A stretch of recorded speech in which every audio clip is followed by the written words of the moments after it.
La spécificité d'Everest, c'est de pouvoir intervenir en milieu urbain, en industrie également, tout ce qui est en accès difficile.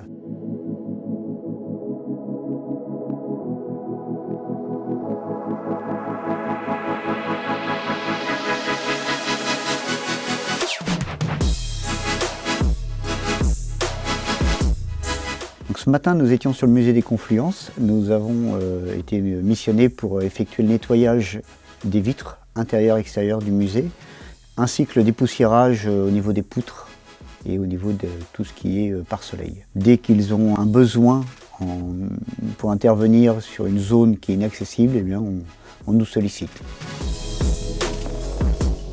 Concernant l'entreprise Everest, nous avons répondu à un ensemble de critères qui nous permettent d'obtenir la certification Qualibat, qui permet à nos clients et à nos partenaires d'avoir une entreprise en face qui respecte la réglementation et tout ce qui est en termes de sécurité, tout ce qui est en termes de management également, de mise à disposition du matériel pour la sécurité. Nos cordistes en fait sont intervenants multitâches. C'est des gens qui ont une spécialité qui est la corde et selon les demandes, on a des interventions plus précises dans la maçonnerie, la peinture, l'électricité, des interventions un petit peu de tout type. Nous, notre spécialité, c'est l'intervention en accès difficile. Cordiste, c'est avant tout un moyen d'accès et du coup ça nous permet d'accéder à plein de zones différentes, de lieux différents. Et notamment aujourd'hui, on est dans un lieu exceptionnel puisque c'est la cathédrale Saint-Jean à Lyon où on intervient pour faire du dépoussiérage. Ce dépoussiérage a pour but de faire de la prévention de risque d'incendie et permet d'entretenir les charpentes.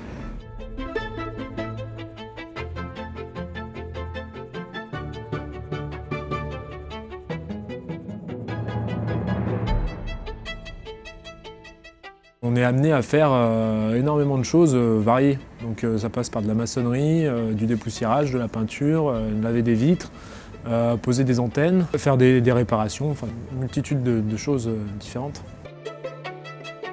Donc, ce qui est important sur un chantier concernant la sécurité, c'est d'anticiper obligatoirement et systématiquement l'évacuation.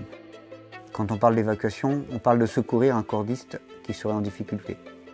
À partir du moment où on a mis en place des modes opératoires d'évacuation, il n'y a plus qu'à informer, prévoir le matériel et si vraiment ça se passe, eh ben, on intervient pour faire le secours nécessaire. Du coup, ouais, c'est un travail qui me plaît parce que je suis amené à bouger de partout, tout le temps. En fait, c'est pour ça que j'ai choisi cette profession. Ce qui m'a plu, c'est que c'est insolite. On voit des charpentes qui ont plusieurs centaines d'années, des cloches qui pèsent plusieurs tonnes. C'est génial.